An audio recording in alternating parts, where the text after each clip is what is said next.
السلام علیکم۔ Best Urdu Islamic world میں خوش آمدید۔ کہتے ہیں ایک مرتبہ ایک بادشاہ نے اپنے وزیر کو آدھی سلطنت دینے کو کہا، لیکن ساتھ میں کچھ شرائط بھی عائد کیں۔ وزیر نے لالچ میں آ کر شرائط جاننے کی درخواست کی۔ بادشاہ نے شرائط 3 سوالوں کی صورت میں بتائیں۔ سوال نمبر 1، دنیا کی سب سے بڑی سچائی کیا ہے؟ سوال نمبر 2، دنیا کا سب سے بڑا دھوکہ کیا ہے؟ سوال نمبر 3، دنیا کی سب سے میٹھی چیز کیا ہے؟ بادشاہ نے اپنے وزیر کو حکم دیا کہ وہ ان 3 سوالوں کے جواب 1 ہفتے کے اندر اندر بتائے، بصورت دیگر سزائے موت سنائی جائے گی۔ وزیر نے سب سے پہلے دنیا کی بڑی سچائی جاننے کے لیے ملک کے تمام دانشوروں کو جمع کیا اور ان سے سوالات کے جواب مانگے۔ انہوں نے اپنی اپنی نیکیاں گنوائیں، لیکن کسی کی نیکی بڑی اور کسی کی چھوٹی نکلی، لیکن سب سے بڑی سچائی کا پتہ نہ چل سکا۔ اس کے بعد وزیر نے دنیا کا سب سے بڑا دھوکہ جاننے کے لیے کہا تو تمام دانشور اپنے دیے ہوئے فریب کا تذکرہ کرتے ہوئے سوچنے لگے کہ کس نے کس کو سب سے بڑا دھوکہ دیا، لیکن وزیر اس سے بھی مطمئن نہ ہوا اور سزائے موت کے خوف سے بھی بھیس بدل کر وہاں سے فرار ہو گیا۔ چلتے چلتے رات ہو گئی۔ اسی دوران اس کو ایک کسان نظر آیا جو کھرپی سے زمین کھود رہا تھا۔ کسان نے وزیر کو پہچان لیا۔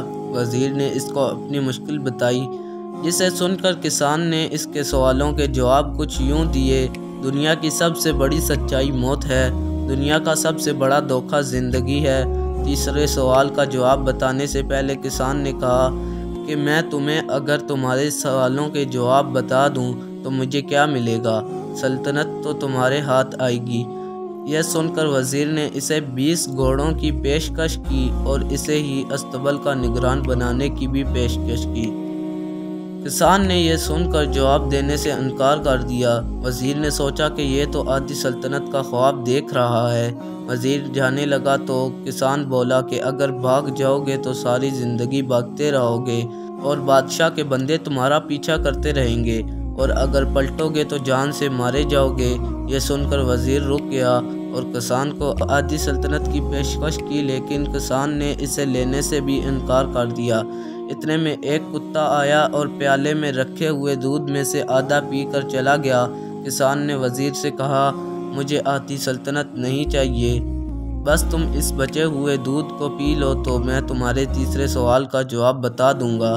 یہ سن کر وزیر تلملا گیا، مگر اپنی موت اور جاسوسوں کے ڈر سے اس نے دودھ پی لیا۔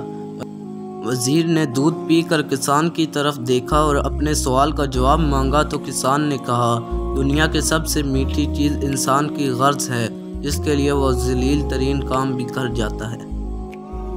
اس لیے کہتے ہیں کہ لمبا دھاگا اور لمبی زبان ہمیشہ الجھ جاتی ہے، اس لیے دھاگا لپیٹ کر اور زبان سمیٹ کر رکھیں۔ مزید ایسے واقعات سننے کے لیے ہمارے چینل کو سبسکرائب کریں۔ شکریہ۔